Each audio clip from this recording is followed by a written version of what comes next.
حصول رزق کے لیے، رزق میں اضافے کے لیے ہم کیا کریں، شریعت اس معاملے میں ہماری کیا رہنمائی کرتی ہے؟ چونکہ اس تعلق سے ہمیں بتایا جانا چھوڑ دیا گیا یا اس تعلق سے ہم نے علم حاصل نہ کیا، تو بہت سی بار ایک سوال جو ذہن میں عموماً کھٹکتا ہے وہ یہ ہے کہ اگر ہم شریعت پر اور دین پر چلیں گے، ایک اچھے مسلمان بن کر زندگی گزاریں گے تو ہمارے رزق میں کمی ہو جائیں گی۔ یہ ایک عام بات ہے، ایک عام قول ہے، ایک عام طرز ہے کہ لوگ یہ کہتے ہیں کہ اگر تم دین پہ چلو گے تو تمہارے رزق میں کمی ہو جائیں گی، تم کما نہیں سکو گے۔ اور یہ معاملہ، یہ عقیدہ صرف ان لوگوں کا نہیں ہے جو جن کے تعلق سے لوگ کہیں کہ یہ دیندار نہیں ہیں، یہ معاملہ ان لوگوں کا ہے جو اپنے آپ کو کتاب و سنت کے پابند اور دین کے حامل بتاتے ہیں۔ ان لوگوں کا یہ معاملہ ہے کہ جب ان کے گھر کے نوجوان پڑھتے اور لکھتے ہیں اور تعلیم میں جب آگے بڑھتے ہیں تو دھیرے دھیرے آپ دیکھتے ہیں کہ اگر وہ 8ویں 9ویں اور 10ویں میں ہے بچہ تو یہ دین پر خاصا چلتا ہے، ٹھیک۔ اس کے بعد جب 11ویں اور 12ویں میں آ جاتا ہے، 11 اور 12 پاس کرتا ہے تو لوگ کہتے ہیں بھائی تھوڑی دینداری اپنی کم کرو۔ جب یہ گریجویشن کرتا ہے تو کہتے ہیں دینداری کو تھوڑا کم کرو، اور اگر اس نے داڑھی رکھ لی تو اس کو تھوڑا چھوٹا کر دو، اب اس لیے کہ اب تمہیں کمانا ہے، چونکہ تم اگر ایسے حلیے میں رہو گے تو تمہارا کمانا بڑا مشکل معاملہ ہے۔ پھر جو ہی وہ گریجویشن پاس ہو گیا، پوسٹ گریجویشن کرتا ہے تو کہتے ہیں کہ اب اگر تم مکمل طور سے اپنی دینداری کو دکھانا چھوڑ دو، نماز پڑھتے رہو، روزہ رکھتے رہو، لیکن یہ تم نے داڑھی رکھ رکھی ہے، تمہاری یہ جو پتلون اور جو ہے پیجامہ ہوتا ہے ٹخنوں سے اونچا ہوتا ہے، اور تم حلال اور حرام کی تمیز کرتے ہو، یہ کمپنیوں میں جاب نہیں کروں گی بولتے ہو، اس میں نہیں کروں گی بولتے ہو، تو یہ سب تم تھوڑا کم کر دو تبھی تمہیں رزق ملے گا۔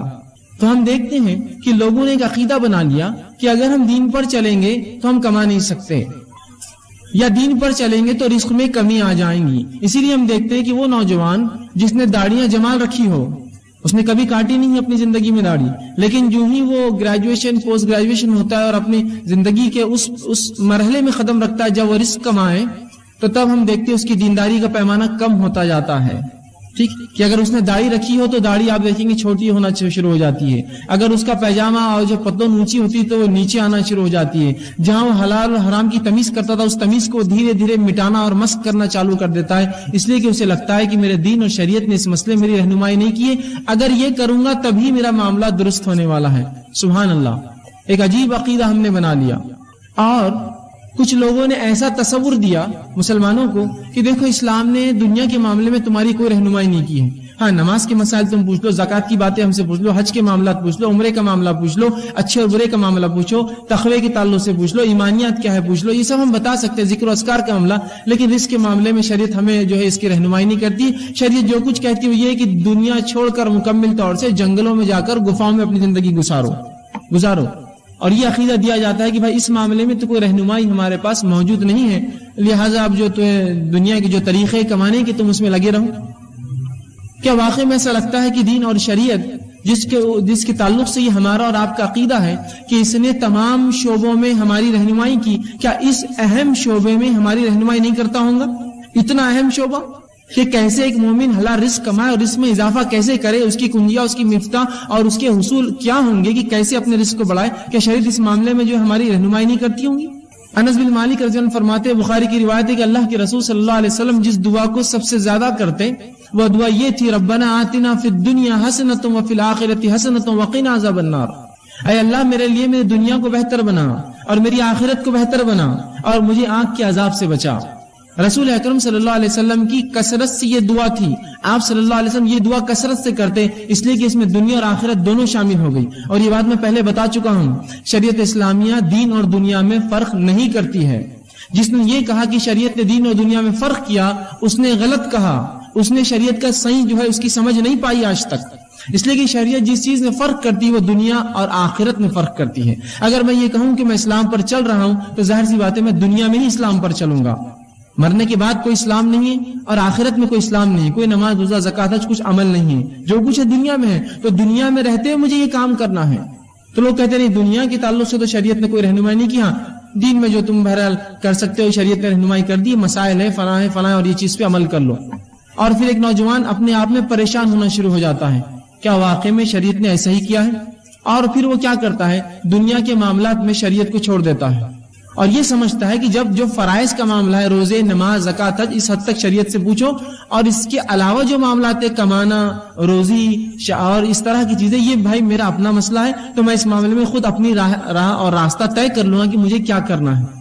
اور پھر جو بے راہ روی ہوتی ہے اور جو طریقے اپنائے جاتے ہیں، اور ایک نوجوان جس کی تربیت نیک اور صالح معاشرے میں ہوئی ہے، نمازی تھا، روزے رکھتا تھا اور ہر چیز کرتا، ذکر و اذکار کا تھا، اور لباس میں سنت کو اختیار کر رکھی تھی، چہرہ اس کا جو اس معاملے سے جو ہے وہ تھا، اور اس کے بعد آپ دیکھتے ہیں دھیرے دھیرے دھیرے دھیرے دھیرے مکمل طور سے ہر چیز کو چھوڑ کر پھر ایسا ہو جاتا ہے، کبھی اس کو پہچاننے میں ہمیں مسئلہ ہوتا ہے، کیا تم وہی ہو جو کالج لائف میں تھے؟ کیا تم وہی ہو جو اسکول میں ہم کو نمازوں کی طرف بلاتے تھے؟ کیا تم وہی ہو جو کالج میں حرام اور حلال کی باتیں کرتے تھے؟ آج تم ایسے کیوں ہو چکے ہو؟ تو کہتا ہے بھائی میرے دین نے مجھے اس معاملے میں کوئی رہنمائی نہیں کی، جہاں رزق کا معاملہ آیا تو مجھے یہ چیزیں اختیار کرنا پڑی۔ یاد رکھیے بڑی عجیب بات ہے۔ تو شریعت اسلامیہ نے ہماری ہر معاملے میں رہنمائی کی۔ یہ دین تو چاہتا ہے کہ پوری انسانیت اس دین پر چلے، اللہ تو چاہتا ہے کہ پورے انسان اس دین پر چلے، تو کیا دین کا دنیا میں رہنے کا ایک اہم حصہ یہ نہیں ہے کہ ہم حلال روزی کمائیں اور رزق میں اضافہ کریں اور اچھے سے اچھی نعمتیں جو اللہ نے مومنوں کے لیے حلال رکھی ہے اس کو استعمال کریں؟ یہ بھی یاد رکھیے، یہ بھی حصہ ہے اس کا۔ آئیے انشاءاللہ میں آج چند نکات آپ کے سامنے رکھوں گا جس میں ہم دیکھیں گے کہ شریعت نے کیسی اس معاملے میں ہماری رہنمائی کی کہ ہم جو ہے کس طرح سے اپنے رزق میں اضافہ کریں، اور اسی لیے اس عنوان کا جو ہم نے نام دیا رزق کی کنجیاں۔ چونکہ اکثر نوجوان آتے ہیں اس تقاریر میں، کچھ لوگ نوجوان نہ بھی ہو تو بہرحال لوگ آتے ہیں، سنتے ہیں، اور ہر شخص ہم میں سے پریشان ہے رزق کے لیے کہ کیسے اپنے رزق میں اضافہ کروں، کیسے اپنے مال و دولت میں اضافہ کروں۔ اب یاد رکھیے رزق سے مراد صرف مال نہیں، یہ بات کی وضاحت پہلے ہی کر دوں۔ رزق سے مراد مال بھی ہو سکتا ہے، رزق سے مراد اچھی صحت بھی ہو سکتی ہے، رزق سے مراد اولاد بھی ہو سکتی ہے، رزق سے مراد ہر وہ نعمت جو اللہ نے دی ہے دنیا میں وہ تمام ہو سکتی ہے۔ گو اس کے اندر جو ہے مال ایک بڑا حصہ رکھتا ہے، لیکن صرف رزق یہ نہیں ہے، ورنہ آپ سمجھیں گے رزق سے مراد صرف جو میں مال کی بارے میں بات کروں، رزق سے مراد ہر وہ دنیا کی نعمت ہے جو انسان حاصل کر سکتا ہے۔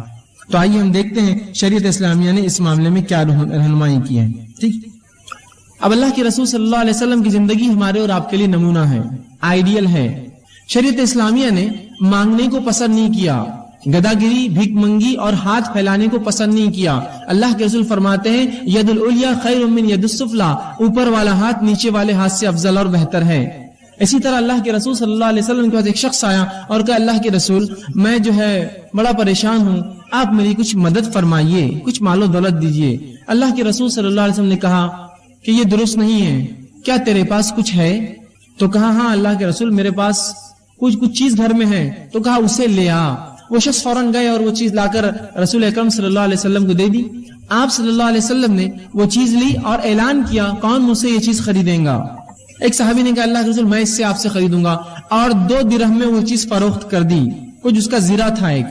جب رسول اللہ نے اس کو فروخت کر دیا، اس صحابی سے کہا جو مانگنے آئے تھے اب چلو میرے ساتھ۔ وہ صحابی رسول پیچھے پیچھے چلنے لگے، آپ ایک مقام پر گئے اور آپ نے ایک لکڑی خریدی اپنے ہاتھ سے، دوسری ایک دکان سے آپ نے جا کر ایک کلاہڑی کا اگلا حصہ جو ہوتا ہے وہ خریدا، اور اس لکڑی کے اندر اس کلاہڑی کا وہ حصہ اپنے ہاتھ سے پھنسایا اور کہا اب یہ لے جا، جنگل میں جا، درختوں کو کاٹ اور اس کو فروخت کر۔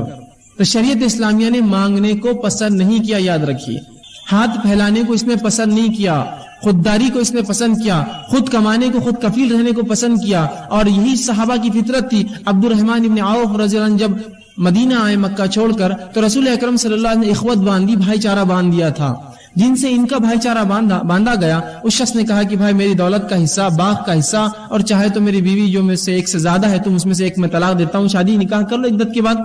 تو کہا نہیں، مجھے تم بازار کا راستہ بتا دو، بس مجھے یہ کافی ہے۔ تو انہوں نے ان کو بازار کا راستہ بتا دیا اور بازار گئے، اور وہ کہتے کہ اسی روز جس روز میں بازار گیا میں نے کھجور اور پنیر خرید کر لایا، مطلب اتنا کام کیا، اتنی روزی ملی کہ میں نے کھجور اور پنیر اپنے مال سے خرید کر لایا۔ خودداری دیکھیے صحابی کی۔ گو یہاں انصار تیار تھے اپنا مال و دولت آدھا کرنے کو، لیکن مہاجر وہیں اتنے خوددار تھے، لینے کو تیار نہیں تھے اس چیز کو، خود گئے بازار سے وہ کر کے لایا۔ تو شریعت تو یہ پسند کرتی ہے کہ انسان خود کمائے، کسی کے اوپر جو ہے وہ ڈیپینڈ نہ رہے، اور یہی معاملہ اللہ کے رسول صلی اللہ علیہ وسلم کا تھا۔ جب لوگ اسلام میں آتے تو آپ ان کو غنی کر دیتے، کچھ دے کر ایسا کر دیتے کہ وہ خود کفیل ہو جاتا، پھر مانگنے کی نوبت نہ آتی۔ جو لوگ تنگ کرتے، تکلیفیں دیتے، جو اسلام لاتے، رسول اکرم صلی اللہ علیہ وسلم یہی کرتے۔ زکوٰۃ کا نظم بھی اسی کی ایک جو ہے علامت ہے۔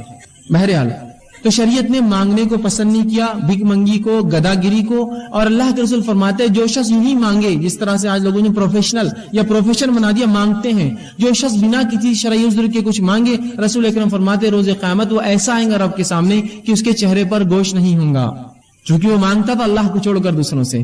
تو کمانے کو شریعت نے پسند کیا، حلال روزی کے لیے کوشش کریں. اب آئیے چند وہ حصول جس کے ذریعے، جس کے کرنے سے اپنی روزی میں ہم بڑھوتری کر سکتے، بڑھا سکتے ہیں، یا جتنا ہم کماتے ہیں اس کے اندر برکت آ سکتی ہے. دونوں ہی باتیں ایک ساتھ بول رہا ہوں میں، ورنہ کچھ لوگ کہیں گے اب آپ نے تو اصول بتا دیے، ہم نے اس پر عمل کرنے کی کوشش کی، لیکن کچھ نظر تو نہیں آیا کہ تنخواہ 5 سے 6 ہزار تو آج تک نہیں ہوئی. تو میں رزق کے حصول بتاؤں گا، تنخواہ بڑھانے کے حصول نہیں بتاؤں گا. رزق، اور رزق میں اولاد بھی شامل ہے، اچھی صحت شامل ہے، دنیا کی نعمتیں اور مال بھی شامل ہے.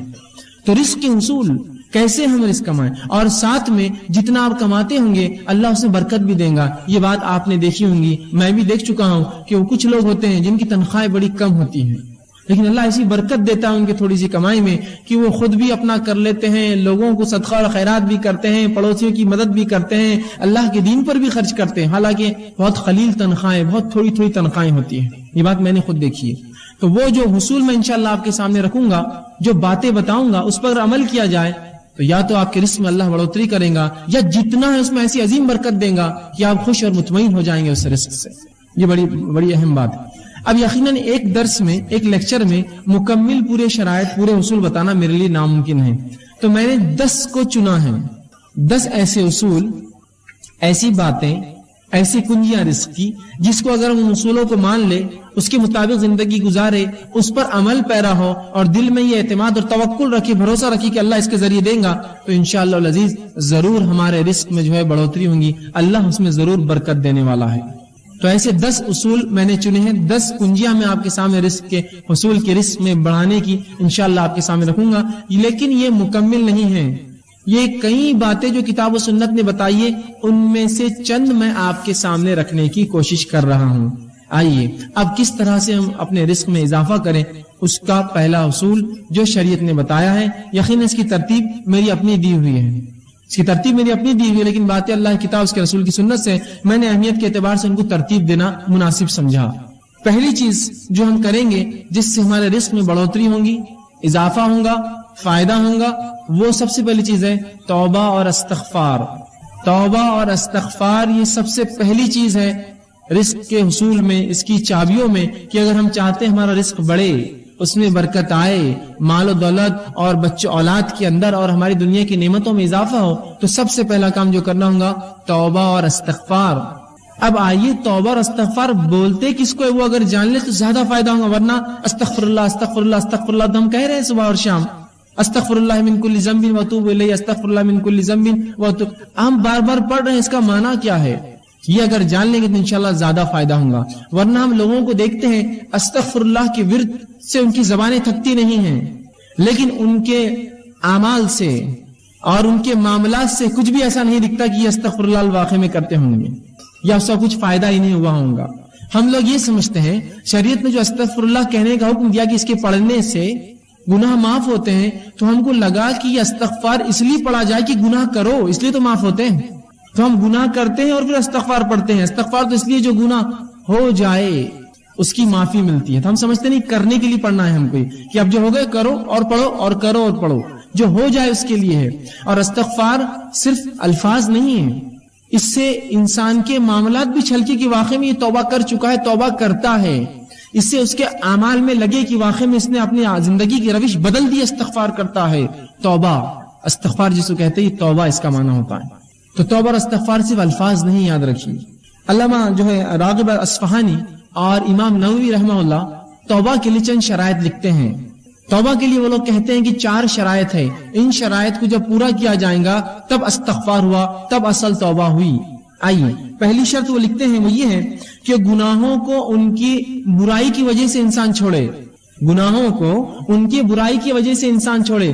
اس لیے گناہ نہ چھوڑے کہ اب بچیاں بڑی ہوگی، شادی کا مسئلہ آئیں گا، اگر باپ گناہ گار رہیں گے تو بچوں کو نکاح کے پیغام نہیں آئیں گے، نہیں، اس لیے نہ چھوڑے. گناہوں کو ان کی برائی کی وجہ سے انسان چھوڑے، اس سے استغفار، اس سے توبہ کرے. یہ نہیں کہ اب تو مجبوری ہے کہ اب مجھے گناہ چھوڑنا ہے، تو گناہوں کو ان کی برائی کی وجہ سے ترک کرے. اور پہلی شرط اپنی غلطی پر نادم ہو.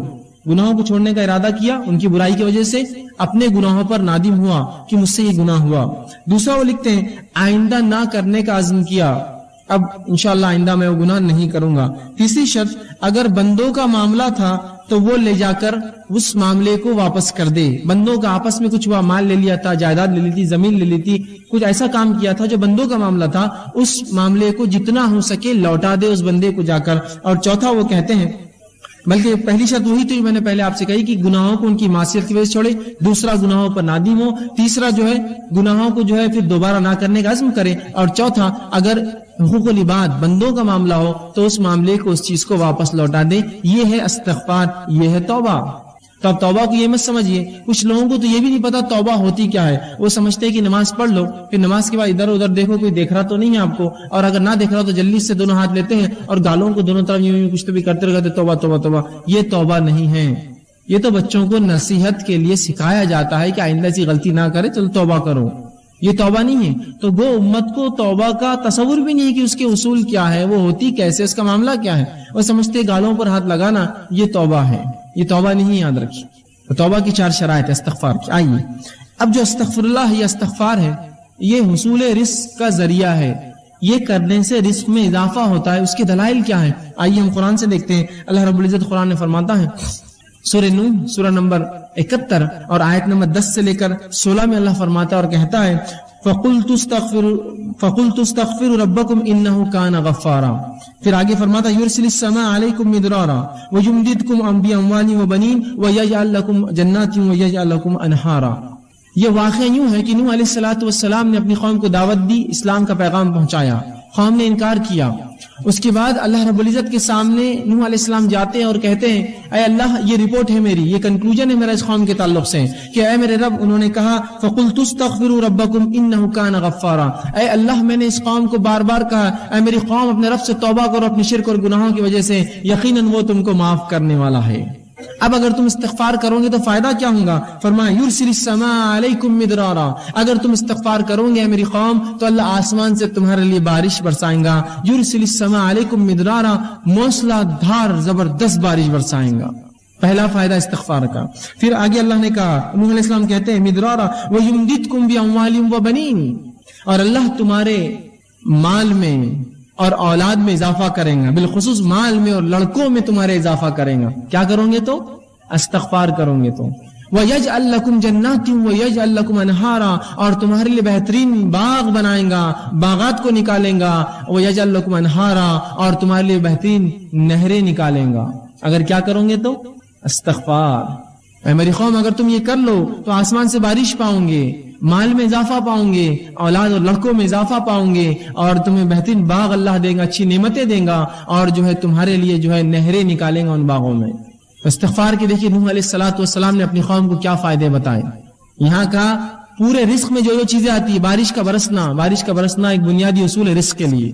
آج بھی اگر انسان ٹیکنالوجی میں اور کسی بھی چیز میں جتنی ہی آگے بڑھ چکی ہو، لیکن آج بھی آسمان کی طرف نگاہ سب کی ہوتی ہے۔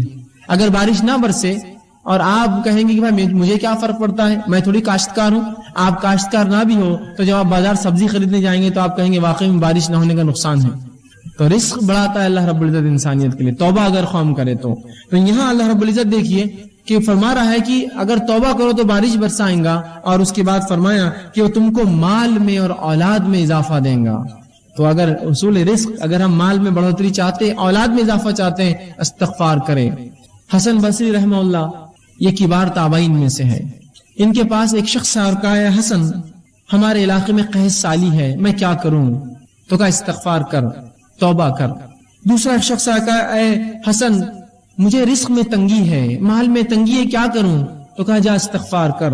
تیسرا شخص کہا اے حسن میرے باغ سوکھ چکے ہیں، میں کیا کروں اس کے لیے، حل بتاؤ شرعی، استغفار کر۔ ایک شخص اور کہا کہ مجھے اولاد نہیں ہے، لڑکے نہیں ہیں، کیا کروں؟ تو کہا جا استغفار کر۔ تو ان کے شاگردوں نے پوچھا اے استاد، اے حسن بصری، تم نے 4 لوگ آئے، 4 سوال کیا، اولاد نہیں، کسی نے کہا قحط کا کہا، کسی نے کہا باغ میں میرے جو ہے سوکھا پڑ چکا ہے، اور کسی نے مال کے تعلق سے کہا، تم نے سب کو ایک ہی جواب دیا، استغفار کرو، استغفار کرو، استغفار کرو۔ تو کہا میں نے کوئی بات اپنے دل سے تھوڑی کہی ہے، اور فوراً انہوں نے قرآن کی اس آیت کو تلاوت کی، قُلْتُ اسْتَغْفِرُوا رَبَّكُمْ إِنَّهُ كَانَ غَفَّارًا يُرْسِلِ السَّمَاءَ عَلَيْكُمْ مِدْرَارًا، کہ تم اے میری قوم تم اللہ سے توبہ کرو، استغفار کرو، وہ تم پر موسلادھار بارش دیں گا۔ تو اگر ہم بارش چاہتے ہیں استغفار کریں، ہم مال چاہتے ہیں استغفار کریں، اولاد چاہتے ہیں استغفار کرے جو بے اولاد ہے، اور اگر جنت یا اس کا باغ سوکھ رہا ہے، اگر اسے مال نہیں آتا جبکہ آس پاس آتا ہے، استغفار کرے۔ تو یہاں حصول رزق کے لیے، رزق میں بڑھوتری کے لیے، اولاد میں بڑھوتری کے لیے، بارش کے ہونے کے لیے، اپنے باغ اور اپنی تجارت میں فائدے کے لیے استغفار رسول بتایا گیا ہے۔ توبہ کرو اپنے رب سے، توبہ کی چاروں شرائط کے ساتھ۔ نہیں تو میں استغفر اللہ استغفر اللہ استغفر اللہ تو کر رہا ہوں، لیکن انہی استغفر اللہ کے دوران میں گناہ کرتا ہوں۔ استغفر اللہ کی تسبیح چل رہی، کسی کا فون آیا، جھوٹ بول دیا، کہاں آپ نے توبہ کی اپنے رب سے؟ استغفر اللہ تو میں پڑھ رہا ہوں، لوگوں کو دھوکہ دے رہا ہوں، کہاں آپ نے استغفر اللہ کیا؟ آپ نے معنی ہی نہیں سمجھا آپ نے اس کا۔ تو صحیح معنوں میں اگر استغفر اللہ ہم کریں گے تو اس کا فائدہ انشاءاللہ عزیز ہمیں زبردست ہوگا، مال میں اضافہ، اولاد میں اضافہ، کھیتی باڑی میں ہمارے اضافہ، تجارت میں اضافہ، بہت اس کے فائدے اللہ بارش دیں گا۔ آئیے اللہ کے رسول صلی اللہ علیہ وسلم فرماتے ہیں، مسند احمد اور ابو داؤد کی روایت ہے، عبداللہ ابن عباس رضی اللہ عنہ اس حدیث کے راوی، اور وہ کہتے ہیں اللہ کے رسول صلی اللہ علیہ وسلم فرمایا، تم جس نے کثرت سے اپنے گناہوں کی توبہ کی، جس نے کثرت سے استغفار کیا، اے اللہ مجھ سے گناہ ہو رہے مجھے معاف کر، کثرت سے۔ اور اللہ کے رسول دن میں سے 70 سے زائد مرتبہ توبہ اور استغفار کرتے، ایک روایت میں 100 سے زائد مرتبہ۔ نبی اکرم صلی اللہ علیہ وسلم گناہ نہیں کرتے تھے، یہ قوم کو تعلیم تھی کہ جب تمہارا نبی معصوم ہونے کے بعد اتنا استغفار کرتا ہے تم اس سے زیادہ کرو۔ تو توبہ اور استغفار کر دیا اللہ کے رسول۔ تو کہا کہ جو کثرت سے اللہ سے اپنے گناہوں کی توبہ کرے، استغفار کرے، پہلا فائدہ اللہ اس کو ہر غم سے نجات دیں گا۔ اللہ اس کو ہر غم سے، کس کو آج غم نہیں اور پریشانی نہیں، غم اور پریشانی سے نجات چاہیے، استغفار کرے۔ دوسرا فرماتے ہیں ہر مشکل سے باہر نکال دیں گا اسے۔ توبہ کے فائدے تو دیکھیے آپ، ہم تو رزق کے اصول دیکھ رہے ہیں لیکن فائدے دیکھیے، غم سے نکال دیں گا، مشکلات کو دور کر دیں گا اور اس کو باہر نکال دیں گا۔ تیسرا فرمایا وہاں سے رزق دیں گا جہاں سے سوچا بھی نہیں ہوگا، اس کے گمان بھی نہیں ہوگا مجھے رزق ملے گا، اور رب اس کو وہاں سے رزق اٹھا کر دے دے گا۔ کس وجہ سے؟ توبہ کرے کثرت سے اپنے گناہوں کے لیے، ان کے شرائط کے ساتھ، تو وہاں سے اللہ رزق دیں گا اس شخص کو جہاں سے اس نے گمان بھی نہ کیا ہو۔ کون؟ جو کثرت سے استغفار کرے، توبہ کرے اپنے گناہوں کے تعلق سے۔ یہ تھا پہلا اصول، پہلی شرط۔ آئیے دوسرا اصول کیا ہوگا؟ دوسری چیز جو کتاب و سنت میں ہم پاتے ہیں، جس کے تعلق سے بکثرت روایتیں آتی ہیں، جس کے کرنے سے رزق میں اضافہ ہوتا ہے، اللہ کا تقوی۔ اب جو میں آگے بڑھتا جاؤں گا، آپ یہ مت سوچئے یار یہ تو اپنے سے ہونے والا نہیں ہے، یہ تو ہونے والا نہیں ہے، اس سے ہٹ کر کچھ بتاؤ۔ ایسی آدمی کی مثال تو وہ ہے کہ اس کو ایک مرض اور بیماری ہے، بیماری کا علاج ڈاکٹر دیتا ہے، وہ کہتا ہے یہ دوا تو مجھ سے نہیں کھا جائیں، کچھ اور بتاؤ، تو وہ کہے جاؤ پھر مر جاؤ، اس کے علاوہ کوئی حل نہیں تمہارے لیے۔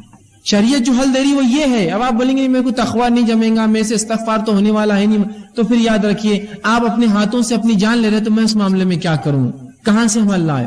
ٹھیک ہے، تو یہ بات بڑی اہم ہے، آپ اس کو پکڑ لے۔ شریعت کے پاس حل ہے، اگر آپ نہ لینا چاہیں یہ آپ کی مرضی ہے، شریعت نے حل دے دیا۔ اب آپ ان کو چھوڑ کر 1000 جگہ سر پٹکیے، یاد رکھیے واپس لوٹ کر یہی آنا پڑے گا۔ حصول یہی ہے، نہیں میں کیا کروں گا، فلاں کر لوں گا، بینک سے کر لوں گا، یہاں آپ کچھ کر لیجئے، اگر یہ نہ کیا آپ سب کچھ کر لیجئے، اس کے بعد آ کر یہی ٹکنا پڑے گا اور پچھتا کر سر نیچے رکھ کر یہی سوچنا پڑے گا اب میں کیا کروں، میرے رب نے میرے لیے کیا احکامات دیے۔ تو اگر یہ ہم اپنی زندگیوں میں لا لے تو بڑا فائدہ ہوگا۔ استغفار کو مشکل چیز نہیں، یاد رکھیے، اس کے لیے کوئی آپ کو گھر بار چھوڑ کر رات میں 3 بجے 2 بجے اٹھ کر نہیں جانا ہے، چلتے پھرتے اٹھتے بیٹھتے اللہ گناہ ہو گیا بس اب توبہ، میں اب نہیں کرنے کو، استغفر اللہ مجھ سے گناہ ہو گیا میں نہیں کروں گا، اللہ کم از کم کچھ نہ ہو سکے تو نمازوں کے بعد فرض 3 مرتبہ رسول اللہ زور اللہ اکبر ایک بار کہتے اور کہتے استغفر اللہ استغفر اللہ، اتنا تو کہہ سکتے ہیں، 15 بار تو یہی ہو جائیں گا 5 نمازوں کے بعد۔ رسول اللہ 70 یا ایک روایت میں 100 سے زیادہ بار یہ پڑھتے تھے، کوشش کیجیے۔ دوسرا اصول تقوی اختیار کریں۔ اب تقوی کیا ہے؟ تقوی اللہ کا ڈر ہے۔ تقوی کیا ہے؟ تقوی اللہ کا پاس و لحاظ ہے۔ پاس و لحاظ سمجھتے ہیں آپ؟ اگر ایک بوڑھا انسان آپ کے سامنے آ کر کھڑا ہو جائے اور آپ کرسی پہ بیٹھے ہیں تو آپ اس کا پاس و لحاظ کرتے ہیں، خود اٹھ جاتے ہیں، جناب آپ بیٹھ جائیں، اس کو کہتے ہیں تقوی۔ پاس و لحاظ رکھنا، اللہ کا ڈر، اللہ کا پاس و لحاظ، ٹھیک؟ تو تقوی اختیار کرے۔ تقوی کے معنی کے تعلق سے کئی باتیں آتی ہیں، امام نووی رحمہ اللہ لکھتے ہیں تقوی کے تعلق سے کہتے ہیں اللہ تعالیٰ کے احکامات پر عمل کرنا، جن باتوں سے اس نے روکا ان باتوں سے رک جانا، اور ہر وہ کام جس سے اللہ کی ناراضگی یا عذاب آتا ہے ان سے بچنا، یہ تقوی ہے۔ تقوی کیا ہے؟ ہر وہ کام جو اللہ نے حکم دیا اس کا کرنا، ہر وہ کام جس سے روکا اس سے رکنا، اور اس کے علاوہ جن تمام کاموں کے کرنے سے اللہ کی ناراضگی ملتی ہے، عذاب ملتا ہے، ان کاموں سے رکنا، اس کو تقویٰ کہتے ہیں عربی میں۔ تو ہم اب جو اللہ نے کہا وہ کرے، جس سے روکا اس سے رکے، اور ہم ہر وہ کام جس سے عذاب ملتا ہے اس سے اجتناب کرے، یہ تقویٰ ہے۔ تو ہم تقویٰ اختیار کریں۔ دوسرا اصول یاد رکھیے، آئیے تقوی کے تعلق سے کہ رزق کا حصول ہے، رزق اس سے بڑھتا ہے، مختلف مقامات پر قرآن حدیث میں اس کے حوالے ملیں گے۔ میں چند حوالے آپ کے سامنے رکھتا ہوں۔ اللہ رب العزت سورۃ طلاق سورہ نمبر 65 اس کی آیت نمبر 2 اور 3 میں کہتا ہے وَمَن يَتَّقِ اللَّهَ يَجْعَل لَّهُ مَخْرَجًا وَيَرْزُقْهُ مِنْ حَيْثُ لَا يَحْتَسِبُ۔ کیا فرمانا دیکھیے، وَمَن يَتَّقِ اللَّهَ، جو اللہ کا ڈر اور پاس و لحاظ اختیار کرے، يَجْعَل لَّهُ مَخْرَجًا، اللہ اس کو ہر غم سے باہر نکال دے گا اور اس کو وہاں سے روزی دے گا جہاں سے اس نے کبھی گمان بھی نہیں کیا ہوگا۔ کیا فرمایا؟ وَمَن يَتَّقِ اللَّهَ يَجْعَل لَّهُ مَخْرَجًا، جو اللہ پر جو ہے اس کا تقوی اختیار کرے گا، اللہ اس کو ہر غم سے نجات دے گا اور وہاں سے روزی دے گا جہاں سے اس نے سوچا بھی نہ ہوگا، گمان بھی نہیں کیا ہوگا، اس کی عقلیں گئی بھی نہیں ہوں گی وہاں تک۔ صرف ایک عمل کیجئے، تقوی اختیار کیجئے، زبردست عظیم فائدے کہ وہاں سے رزق دیں گا جہاں سے سوچا نہ ہوگا اور ہر غم سے اس کو نجات دیں گا۔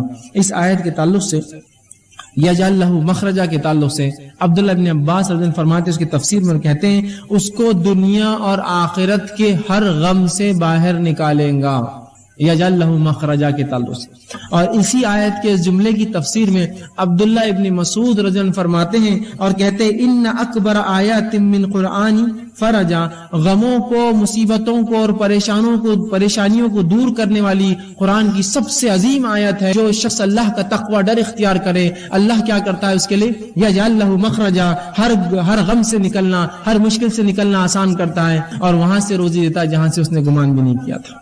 تقوی اختیار کیجیے، اللہ کا عظیم فائدے اس دنیا میں اٹھائیے، عظیم فائدے، ہر غم سے نجات اور رزق میں اضافہ۔ اسی طرح اللہ رب العزت قرآن میں سورہ اعراف سورہ نمبر 7 آیت نمبر 92 میں فرماتا کہتا ہے وَلَوْ أَنَّ أَهْلَ الْقُرَىٰ آمَنُوا وَاتَّقُوا لَفَتَحْنَا عَلَيْهِمْ بَرَكَاتٌ مِّنَ السَّمَاءِ وَالْأَرْضِ، کہ اگر یہ بستی والے ایمان لائے، ولو ان اہل القرى آمنوا، اگر اس بستی والے ایمان لائے، واتقوا اور اللہ کا ڈر اختیار کرے، لفتحنا علیہم برکات من السماء والارض، تو ہم ان کے لیے آسمان اور زمین کے برکت کے دروازے کھول دیں گے۔ کس کے لیے؟ جو ایمان لائے اور اللہ کا ڈر اختیار کرے، اللہ آسمان اور زمین کے دروازے اس کے لیے رزق کے کھول دیں گا، برکت کے دروازے کھل جائیں گے اس کے لیے جو اللہ کا تقوی اور ڈر اختیار کرے۔ دیکھیے کیسا عظیم فائدہ ہے اللہ کا ڈر اور تقوی اختیار کرنے کہ اللہ آسمان و زمین کے برکت کے دروازے کھول دیتا ہے۔ آج دیکھیے کبھی بارش تو ہوتی ہے، کھیتی فصل تو آتی ہے، پیسہ بھی کبھی ہاتھ لگتا ہے، برکت کہاں ہے اس کے اندر؟ ایک زمانہ تھا، آپ نے بھی سنا ہوگا، میں نے بھی سنا ہے کہ لوگوں کی تنخواہیں 100-200 روپے، 40 اور 50 روپے ہوا کرتی، لیکن حالات یہ تھے ایک ایک انسان 10-10, 20 اور 25-25 لوگوں کو پالتا تھا اپنے گھر میں، اتنی برکت تھی اس روپے میں۔ آج ہم ہزاروں اور لاکھوں کما کے بھی 2 اولاد کو پالنا ہمارے لیے مشکل ہے۔ یہ تو برکت چھین گئی زمین آسمان ہم جو دیتی تھی، ہم جو فائدے تھے، اس لیے کہ ہم نے ایمان لا کر اللہ کا ڈر دل میں رکھا، صرف ایمان نام کو لایا، مسلمان ہے۔ اگر ڈر رکھتے تو اللہ آسمان و زمین کی برکت کے دروازے اس بستی والوں پر، ایمان والوں پر کھول دیتا۔ اور یہ توحید کی برکت ہے، یاد رکھیے۔ اور جس قوم نے توحید کو اپنایا، اللہ نے اس کے لیے زمین و آسمان کے دروازے برکت کے کھول دیے۔ اس کے نمونے آپ دیکھ سکتے ہیں ان قوموں کے تعلق سے جو قومیں کسی زمانے تک پستی میں رہی اور اس کے بعد اللہ رب العزت کو ڈر اختیار کیا اور توحید پر آئی، اللہ رب العزت نے زمینوں کے نیچے سے خزانے ان کے لیے کھول دیے۔ جب انہوں نے اللہ کا ڈر اور تقوی اختیار کیا اور توحید پر اڑ گئے تو اللہ نے ایسی جگہ سے روزی دی جہاں سے گمان بھی نہ کی ہوں گی۔ کس نے گمان کیا تھا؟ ان علاقوں کو جن کو بنجر زمین اور چٹیل ریگستان مانا جاتا تھا کہ اس کی زمین کے نیچے سے سونا اگلیں گی وہ زمینیں اور پیٹرول کی شکل میں مادے نکل رہے ہیں۔ آج دنیا اس کا فائدہ اٹھا رہی ہے، وہ ممالک اس کا فائدہ اٹھا رہے ہیں۔ کبھی کیا گمان میں کیا ہوگا ان ممالک نے کہ زمین کے نیچے اللہ نے ان کے لیے ایسے رزق رکھے؟ تو توحید کی برکت ہے، یاد رکھیے۔ جو قوم توحید پر آ جائیں گی اللہ آسمان و زمین کے دروازے کھول دیں گا، وہاں کھول دیے ان کے لیے۔ یہ فائدہ ہوتا ہے بستی والوں کو کہ اگر وہ ایمان لائے، جیسا حق ہے، تقوی اختیار کرے اللہ کا، تو ایسی جگہ سے رزق دیتا ہے گمان نہ کیا ہوں گا اور آسمان زمین کے برکت کے دروازے ان کے لیے کھول دیتا ہے۔ تو یہ بڑی اہم چیز ہے، یاد رکھیے، اللہ کا ڈر اور تقوی اختیار کریں۔ اسی طرح عبداللہ ابن عباس رضی اللہ عنہ فرماتے ہیں اور کہتے ہیں اس آیت کے تعلق سے اس کی تفسیر میں کہتے ہیں لَوَسَّعْنَا عَلَيْهِمُ الْخَيْرَ وَيَسَّرْنَاهُ لَهُم مِّن كُلِّ جَانِبٍ، کہ اس آیت کے تحت جو بات سمجھ میں آتی وہ یہ ہے کہ ہم ان کے لیے خیر کو عام کر دیتے ہیں، زمین آسمان اور زمین کی جو برکت کے دروازے کھول دیے جاتے ہیں، اس کا معنی وہ کہتے ہیں عبداللہ بن عباس رضی اللہ عنہ کہ اس کا معنی یہ ہے کہ اللہ ان کے لیے جو ہے ہر جانب خیر عام کر دیتا ہے اور اس کو حاصل کرنا ان کے لیے آسان کر دیتا ہے. خیر کو اللہ عام کر دیتا ہے ایسی قوم کے لیے، اور حاصل کرنا اس سے زیادہ اس کو آسان کر دیتا ہے. کبھی خیر تو عام ہوتا ہے لیکن حاصل نہیں کر پاتے ہم اس سے، تو خیر کو عام کرتا ہے اللہ اور اس کو حاصل کرنا آسان کرتا ہے. تو دیکھیے اللہ کا ڈر اختیار کرنے کا فائدہ کیا ہے. زمین و آسمان کی برکتیں اور ساتھ میں ایسی جگہ سے روزی اور رزق جہاں سے گمان نہ کیا. آئیے اسی طرح جو ہے تیسرا اصول تقوی کے بعد جو تیسری چیز اپنی زندگی میں ہم لائیں گے جس سے ہم کو یہ فائدہ ہوگا کہ ہم رزق کی کنجا حصول رزق کے لیے جو رزق میں بڑھوتری زیادہ کرنے کے لیے جو ہم کریں گے وہ یہ ہے اللہ تعالیٰ پر توکل، بھروسہ، اعتماد. آج مسلمان کو جب بھی رزق کی تنگی آتی ہے، رزق کی کمی ہوتی ہے، چاہے اولاد کی شکل میں، باغات یا مال تجارت میں گھاٹے کی شکل میں، یا اسی طرح جو ہے اور بھی قسم کی کوئی تکلیف آتی ہے، وہ سب سے پہلے غیر اللہ کے پاس بھاگتا ہے اللہ پر توکل چھوڑ کر، اور ان سے مانگتا ہے کہ مجھے دو. کہاں سے ملیں گے پھر آپ کو رزق میں اضافہ؟ اللہ سے آپ مانگے، اس پہ کامل توکل اور بھروسہ کریں. اور اس کے تعلق سے توکل کسے کہتے ہیں یاد رکھ لیجئے. امام غزالی رحمہ اللہ کہتے ہیں توکل کے تعلق سے اپنی کتاب احیاء علوم الدین کے اندر وہ لکھتے ہیں اور کہتے ہیں توکل یہ ہے کہ دل کا اعتماد صرف اسی پر ہو جس پر بھروسہ کیا گیا ہو. دل کا مکمل اعتماد اس ذات پر ہو جس پر بھروسہ کیا ہو، اور مکمل طور پر اس پہ توکل کرے جس کا اس نے دعویٰ کیا ہو. اگر ایک شخص یہ کہتا ہے میں مسلمان ہوں اور رب پر میرا توکل بھروسہ ہے، اب مکمل طور سے اس پر اعتماد کرے کہ ہاں رب مجھے دینے والا ہے، اب ضرورت نہیں شک و شبہ کی. مکمل اعتماد کرے اس ذات کے اوپر جس کا اس نے نام لیا ہے، اس پہ اعتماد. یہ ہے توکل، بھروسہ، اعتماد جس کو عام زبان میں کہیں. اسی طرح امام مناوی کہتے ہیں توکل کے تعلق سے اس کا معنی لکھتے ہوئے کہتے ہیں کہ توکل بندے کے اظہار عجز ہے. بندہ اللہ کے سامنے عاجز ہو جائے، اللہ میں کچھ نہیں کر سکتا ہوں، بس میں عاجز ہوں تیرے سامنے، تجھ سے ہی مانگتا ہوں مکمل طور سے. اور جس پر توکل کیا گیا ہے اس پر مکمل بھروسہ کرے. تو ایک مومن توکل کرے کس پر؟ اللہ پر. اس سے رزق میں بڑھوتری ہوتی ہے. اب اس کے تعلق سے کہ توکل رزق کے بڑھانے کا سبب ہے، اس کے تعلق سے کئی روایتیں آتی ہیں. مسند احمد کی اور ترمذی کی ایک روایت ہے جس میں اللہ کے رسول صلی اللہ علیہ وسلم فرماتے ہیں، عمر بن خطاب اس کے راوی ہیں، اور وہ کہتے ہیں اگر تم اللہ تعالیٰ پر ایسا بھروسہ کرو، اللہ کے رسول نے فرمایا کہ اگر تم اللہ تعالیٰ پر ایسا توکل، اعتماد اور بھروسہ کرو جیسے پرندے توکل، اعتماد اور بھروسہ کرتے ہیں کہ وہ ہر صبح خالی پیٹ اپنے گھروں سے نکلتے ہیں اور شام بھر پیٹ گھر لوٹتے ہیں، تو اللہ بھی تمہیں ویسا ہی رزق دے گا جیسے پرندوں کو دیتا ہے کہ وہ خالی پیٹ اپنے گھروں سے نکلتے ہیں اور شام بھر پیٹ لوٹتے ہیں. توکل کا فائدہ کہ اگر تم اللہ پر ویسا توکل کرو جیسا پرندے کرتے ہیں تو اللہ بھی تمہیں رزق دے گا کہ وہ صبح اپنے گھر سے بھوکے پیٹ نکلتے ہیں اور جب رات لوٹتے ہیں تو بھر پیٹ لوٹتے ہیں. لیکن ایک بات یہاں سمجھنے کی بڑی اہم ہے، جب میں توکل کی بات کر رہا ہوں تو کوئی یہ نہ کہے کہ میں نے اللہ پر مکمل توکل کر لیا اور اب میں کچھ بھی نہیں کرتا ہوں. ایسے بہت سے لوگ ہوتے ہیں جو اپنی کوتاہیوں کو، کاہلیوں کو شریعت و دین پر ڈالتے ہیں. میں نے اللہ پر توکل کر لیا تو اس کا کیا مطلب؟ کیا تم کام دھندا چھوڑ دو، تجارت چھوڑ دو، دنیا سے بیزارگی اختیار کر لو؟ نہیں، اس کا مطلب یہ نہیں ہے. اس کا مطلب یہ نہیں توکل کا. یاد رکھیے حدیث کیا کہہ رہی ہے؟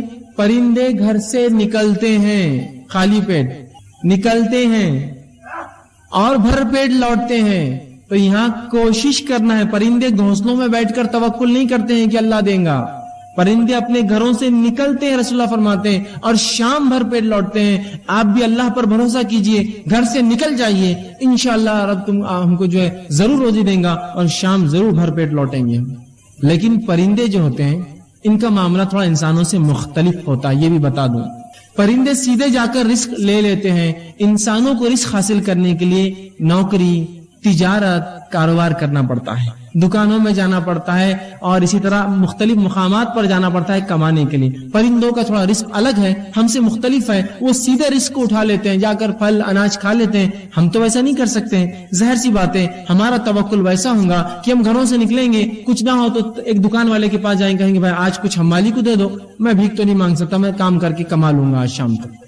نکلے تو صحیح. تو ہمیں کالج، اسکول اور مکاتب، اسی طرح جو ہے اپنے آفیسز اور جو ہے اپنے کام کی جگہوں پر جانا پڑے گا. تب ہم جو ہے شام بھر پیٹ لوٹیں گے، یہ معنی ہے. ورنہ کوئی کہے میں نے اللہ پر توکل کر لیا، بس میرا پورا اعتماد ہے کہ اللہ مجھے دینا چاہیں گا تو دیں گا، نہیں تو نہیں، میں گھر میں ہی رہوں گا. تو ایسا انسان یاد رکھیے اگر جو ہے کسی ایسے جھاڑ کے نیچے بھی لیٹا جہاں بہت زیادہ پھل پک کر گرتے تب بھی پھل بہت مشکل سے اس کے منہ میں آ کر گرے گا. یہ توکل نہیں ہے، یہ توکل نہیں. ٹھیک ہے، تو توکل کا معنی یہ ہے کہ آپ کوشش کریں اللہ پر بھروسہ رکھتے ہوئے اللہ ضرور آپ کو رزق دیں گا. کوشش کریں، تو اس کا مطلب یہ نہیں آپ کوشش چھوڑ دیں. اور کیوں نہ ہو، اللہ سورۃ طلاق سورہ نمبر 5 آیت نمبر 3 میں فرماتا ہے وَمَن يَتَوَكَّلْ عَلَى اللَّهِ فَهُوَ حَسْبُهُ، جو اللہ پر بھروسہ اور اعتماد کرتا ہے اللہ سے کافی ہو جاتا ہے، اللہ اس کے لیے کافی یاد رکھے. لیکن کوشش یہ زیادہ ضروری ہے، شک اور شبے میں نہ پڑے آپ. ورنہ بہت سے لوگ ہوتے ہیں کہتے ہیں بھائی کیوں محنت کر رہے ہو، مشقت کر رہے ہو، بس اللہ اللہ کرتے رہو، جتنا دینا اللہ دیں گا. ارے بھائی کوشش ضروری ہے، کوشش کے بعد تمام چیزیں ہیں. ٹھیک، اللہ کے رسول صلی اللہ علیہ وسلم کے پاس ایک شخص آیا، ابن حبان کی روایت ہے، عمرو بن امیہ رضی اللہ راوی ہے، وہ کہتے ہیں کہ رسول اللہ صلی اللہ علیہ وسلم کا ایک شخص آیا اور اس نے کہا اللہ کے رسول میں اپنی اونٹنی کو کھلا چھوڑ دیتا ہوں اور اللہ پر توکل کرتا ہوں، بھروسہ کرتا ہوں. رسول اکرم نے کہا نہیں، تو اس کے گھٹنے کو پہلے باندھ دے پھر اللہ پر توکل کر. سمجھے آپ توکل کا معنی؟ تو کوشش کر لے اس کو بچانے کی کہ بھاگ کر نہ جائے، پھر اللہ پہ بھروسہ کر. تو اونٹنی کو کھلا چھوڑیں گے اور اللہ پہ بھروسہ کریں گے تو بھاگ جائیں گے. پھر تو جو تیرے ماتحت کوشش ہے وہ کر لے کہ اونٹنی کے گھٹنے کو باندھ دے، پیر کو باندھ دے، پھر اللہ پر بھروسہ کر، پھر انشاءاللہ العزیز جو ہونا ہے وہ اللہ کریں گا. لیکن یہ نہیں کہ آپ کو کوشش نہ کرے اور کہیں میں نے اللہ پر توکل کر لیا، اب اللہ میرا رزق میرے گھر میں بھیج دے گا، میں بیٹھا رہوں گا. ایسا نہیں ہونے والا، یاد رکھیں. پرندے نکلتے ہیں اللہ پر بھروسہ کر کے، شام بھر پیٹ لوٹتے ہیں. نکلیے، کوشش کیجئے، جائیے تو یہ معاملہ ہوگا. لیکن ہمارے پاس ایک عجیب مسئلہ ہے. ہم نے کام کو چھوٹے اور بڑے معاملوں میں تقسیم کر دیا، چھوٹے کام اور بڑے کام. اور شریعت نے جہاں اچھا اور برا نہیں کہا وہاں اچھے کام اور برے کام بھی ہم نے کر لیے.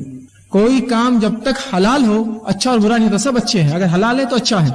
کوئی انسان اگر جوتا بھی اگر سیتا ہے تو وہ بھی اچھا کام کرتا ہے، کوئی غلط نہیں. ہاں اگر کوئی بہت کماتا اور حرام کام کرتا ہے تو وہ کام غلط ہے، بنسبت اس کے کہ اس نے حلال کام کرا ہے، جوتا سی رہا ہے، جھاڑو مارتا ہے، حمام اور پیخانے لوگوں کی صاف کرتا ہے، وہ حلال کام ہے اس کے لیے، بنسبت اس کے کہ حرام کام کریں. لیکن ہمارا مسئلہ یہ وہ ڈگری وہ پوسٹ ملی تو میں جاؤں گا، نہیں تو میں کام نہیں کروں گا. پھر ایسے لوگوں کے لیے توکل اور بھروسہ اور تقویٰ کچھ کام نہیں آنے والا.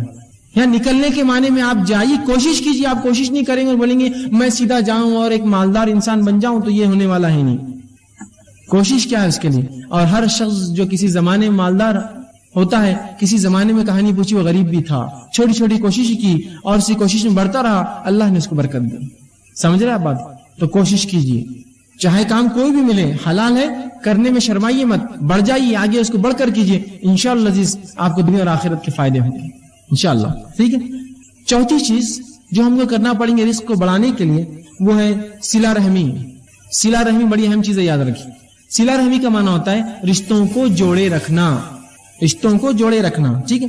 حافظ ابن حجر اسقلانی رحمہ اللہ وہ لکھتے ہیں اس کے تعلق صلہ رحمی کے تعلق سے، اور کہتے ہیں کہ صلہ رحمی سے مراد رشتہ داری ہے، اور رشتہ دار سے مراد وہ لوگ ہیں جن میں باہمی نسبتی تعلق ہو، چاہے پیدائش سے تعلق بنا ہو، چاہے نکاح سے تعلق بنا ہو، نسبتی اس سے تعلق ہو، چاہے پھر وہ وارث ہو یا نہ ہو، محرم ہو یا نہ ہو، وہ اس کا رشتہ ہے. مثال کے طور پر کچھ لوگ وارث ہوتے ہیں رشتہ دار، مثال طور بیٹے اور بیٹیاں یہ وارث ہیں اور ساتھ میں محرم بھی. لیکن کچھ لوگ غیر محرم بھی ہوتے ہیں جو آپ کے رشتہ دار ہوتے ہیں، آپ کے جو ہے چچیری بہنیں اور پھپھیری بہنیں اور خلیری بہنیں، وہ آپ کی محرم نہیں ہے لیکن رشتہ دار ہے.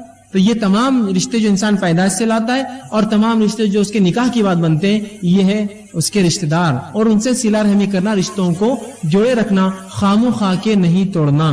لیکن آج ہم دیکھتے ہیں لوگ خطا رحمی کرتے ہیں، رشتوں کو توڑ دیتے ہیں آسانی سے. بھائی چچا ہے بات نہیں کرتا، یہ ہے بات نہیں کرتا، ان کے پاس جاتا نہیں، ان سے ملتا نہیں، ان کے پاس کھاتا نہیں. رشتے مت توڑیے خام و خواہ کے. صلہ رحمی کے آئیے فائدے سن لیجیے. اللہ کے رسول صلی اللہ علیہ وسلم فرماتے ہیں، ابو جو ہے بخاری کی روایت ہے، ابو ہریرہ رضی اللہ عنہ اس حدیث کے راوی کہتے ہیں آپ صلی اللہ علیہ وسلم فرمایا جو شخص اپنے رزق میں کشادگی چاہتا ہے اور اپنی عمر میں اضافہ چاہتا ہے وہ صلہ رحمی کرے. جو شخص اپنے رزق میں کشادگی، روزی میں بڑھوتری چاہتا ہے اور عمر میں برکت اور اضافہ چاہتا ہے وہ صلہ رحمی کرے، رشتوں کو باقی رکھے، خام و خواہ رشتے نہ توڑے. آئیے دوسری روایت انس بن مالک رضی اللہ عنہ فرماتے ہیں، بخاری کی روایت ہے، فرماتے ہیں رسول اللہ نے کہا جو شخص یہ چاہتا ہے کہ اس کے رزق میں وسعت ہو، کشادگی ہو اور عمر میں بڑھوتری اللہ بڑھائے تو وہ صلہ رحمی کرے، رشتوں کو باقی رکھے، خام و خواہ رشتے نہ توڑے. اسی طرح مسند احمد اور ترمذی کی ایک روایت ہے جس میں اللہ کے رسول صلی اللہ علیہ وسلم فرماتے ہیں، ابو ہریرہ رضی اللہ عنہ اس حدیث کے بھی راوی ہیں، وہ کہتے ہیں اللہ کے رسول نے فرمایا اپنے خرابت داروں کے تعلق سے معلومات حاصل کیا کرو، اپنے رشتہ داروں کے بارے میں معلومات لیا کرو، اس لیے کیا فرماتے ہیں تاکہ تم صلہ رحمی کر سکو، تاکہ ان سے رشتے باقی رکھ سکو، بلا شبہ بغیر شک کے صلہ رحمی سے خاندان میں محبت، صلہ رحمی کرنے سے خاندان میں محبت، مال میں کثرت اور عمر کے اندر اضافہ ہوتا ہے۔ صلہ رحمی کرنے سے خاندان میں محبت، مال میں کثرت اور کیا ہوتا ہے؟ عمر میں اضافہ ہوتا ہے۔ تو ہمیں بھی چاہیے ہم صلہ رحمی کریں۔ اسی طرح طبرانی کی ایک روایت ہے جس میں آپ صلی اللہ علیہ وسلم فرماتے ہیں اور صلہ رحمی کا ایک ایسا عظیم فائدہ بتاتے ہیں، حضرت علی رضی اللہ عنہ حدیث کے راوی وہ کہتے ہیں جو شخص اس بات کو پسند کرے کہ اس کی عمر میں اضافہ ہو اور اس کے رزق میں وسعت ہو اور اس سے بری موت سے اللہ بچا لے اور دور کر دے، وہ صلہ رحمی کرے۔ جو شخص یہ چاہتا ہو کہ اس کے مال کی کثرت و مال بڑھے، عمر میں اضافہ ہو اور بری موت سے اللہ اس کو بچا لے، وہ صلہ رحمی کرے، رشتوں کو جوڑے رکھے۔ آئیے صلہ رحمی کا ایک اور فائدہ دیکھیے، عظیم فائدہ۔ رسول اللہ فرماتے، ابن حبان کی روایت ہے، ابو بکر رضی اللہ عنہ حدیث کے راوی ہیں، وہ کہتے اللہ کے رسول نے فرمایا تمام نیکیوں میں سب سے زیادہ جس نیکی کا جلدی بدلہ مل جاتا ہے وہ صلہ رحمی ہے۔ تمام نیکیوں میں سب سے جلدی جس نیکی کا بدلہ ملتا ہے وہ صلہ رحمی ہے، اور پھر فرماتے ہیں جس کا ثواب حاصل ہوتا ہے صلہ رحمی سے ملتا ہے، یہاں تک کہ جب کسی برے خاندان کے لوگ، نیک نہیں ہے، برے خاندان کے لوگ اپنے رشتہ داروں سے صلہ رحمی کرتے ہیں تو اللہ تعالیٰ ان کے مالوں کو بڑھا دیتا ہے۔ کیا فرما رہے ہیں؟ سب سے جلدی بدلہ اگر کسی عمل کا دنیا میں ملتا ہے تو وہ صلہ رحمی ہے، حتیٰ کہ کوئی خاندان ہے جو نافرمان ہے اپنے رب کا لیکن لوگوں کے رشتے، اپنے رشتوں کو باقی رکھتا ہے، تو اللہ اس کو دنیا میں یہ بدلہ دیتا ہے کہ اس کے مال کو بڑھا دیتا ہے۔ حالانکہ لوگ گنہگار ہیں لیکن بدلہ کیا مل رہا ہے دنیاوی صلہ رحمی کا، کہ مال کو بڑھا دیتا ہے، ان کی اولاد کی تعداد بڑھا دیتا ہے، مال میں اضافہ کرتا ہے، اولاد میں اضافہ ہوتا ہے، اور کسی بھی صلہ رحمی کرنے والے کا خاندان محتاج نہیں رہ سکتا، چاہے گناہگار کیوں نہ ہو، صلہ رحمی کرتا ہے تو انشاءاللہ العزیز محتاج کبھی نہیں ہوگا۔ آج کے اس دور میں ہم سمجھتے ہیں خطا رحمی کرنے سے محتاجی دور ہوگی، ہے نا، ارے یار رشتے رکھیں گے تو مانگنے آ جائیں گے، رشتہ دار مانگیں گے، پیچھے یہ کریں گے، رشتے توڑیں گے تو نہیں، رشتے جوڑیے، اضافہ ہوگا رزق میں، اولاد میں اضافہ ہوگا، اور سب سے جلدی بدلہ اگر کسی نیکی میں ملتا ہے تو وہ صلہ رحمی یاد رکھیے، تو صلہ رحمی میں آگے بڑھیے، رشتوں کو جوڑیے۔ پانچواں اصول جس پہ ہم عمل کرنے کی کوشش کریں گے جس سے رزق میں اضافہ ہوتا ہے وہ یہ ہے اللہ تعالیٰ کی راہ میں خرچ کرنا۔ اللہ تعالیٰ کی راہ میں خرچ کرنا، اللہ نے جو مال دیا ہے۔ اب دیکھیے ایک بات، جب بھی خرچ کرنے کی بات آتی ہے تو لوگ مالداروں کی طرف دیکھتے ہیں، بھائی تمہارے لیے بات ہے، ہمارے لیے تو نہیں۔ ایسا ہوتا ہے جب بھی خرچ کرنے کی بات آئی، بھائی یہ تو تمہارے لیے، ہم تو اس سے بری نہیں ہے کوئی بھی اس سے۔ ایک آدمی جو دن بھر میں 10 روپے کماتا ہے، اگر وہ بھی اللہ کی راہ میں روپیہ خرچ کرے تو اس کو کبھی کبھار اس شخص سے زیادہ اجر ملتا ہے جو لاکھوں روپیہ خرچ کرے، معلوم ہے؟ اسی تعلق سے ایک حدیث رسول اللہ نے فرمائی، ایک شخص نے 1 درہم خرچ کیا اور ایک نے 1000 درہم خرچ کیا، دونوں برابر ہے۔ یا ایک روایت نے فرمایا ایک شخص نے 1 درہم خرچ کیا، ایک نے 1000 کیا، یہ ایک والا 1000 پر فوقیت پا گیا۔ صحابہ نے کہا اللہ کے رسول 1 درہم اور 1000 کیسے برابر ہوں گے دونوں خرچ کرنے والے؟ تو کہا ایک شخص نے 1 درہم 2 درہم کمایا، ایک اللہ کی راہ میں خرچ کر دیا، یہ برابر ہوگا اس مالدار کی جس نے 1000 خرچ کیے۔ مطلب یہ حدیث جو بتا رہی ہو یہ فیصد، پرسنٹیج۔ اگر میں روز دن بھر میں 1,00,000 روپیہ کماتا ہوں تو کیا میں 50,000 خرچ کرنے کا دل ہے میرا؟ لیکن وہیں اگر ایک غریب دن میں 10 روپے کماتا اور دیکھتا میرا پڑوسی ایک انسان اس کو آج کچھ بھی کمائی نہیں، لے 5 تیرے اور 5 میرے، آدھی تنخواہ اللہ کی راہ میں خرچ کر دی اس نے، کیا ثواب ہے اس کا؟ اللہ تعالیٰ فیصد میں اجر دیں گا، ظاہر سی بات ہے اس کی تنخواہی اس کو ملا ہی 10 روپے تھا اور 5 خرچ کر دیے، سبحان اللہ، تو 50% خرچ کیا، اجر فیصد سے ملنے والا ہے بھائی۔ یہ مت سمجھ جاؤ کہ بھائی تو میں تو زندگی بھر میں تو 1 لاکھ ہی کمایا، کیا خرچ کیا ہوگا میں نے؟ نہیں، آپ کا فیصد کیا تھا بھائی؟ اگر لاکھ میں سے 25,000 خرچ کیے تو آپ نے 25% دولت اللہ کے نام میں خرچ کر دی، اور کبھی کبھار مال و دولت والوں کو اتنی توفیق نصیب نہیں ہوتی کہ فیصد میں اپنے مال سے نکالے۔ تو آپ یہ مت سمجھیے کہ خرچ آئے تو بھائی مالدار تم لوگ دیکھو، نہیں، ہر آدمی خرچ کرے گا۔ ایک جذبہ پیدا کیجیے اپنے اندر خرچ کرنے کا اللہ کے نام میں، کہ اگر میں 10 روپیہ دن میں کماتا ہوں، کوشش کروں کہ 1 روپیہ خرچ کروں جو کہ 10% میرے مال کا اور کمائی کا ہوگا، اللہ یقیناً اجر دے گا.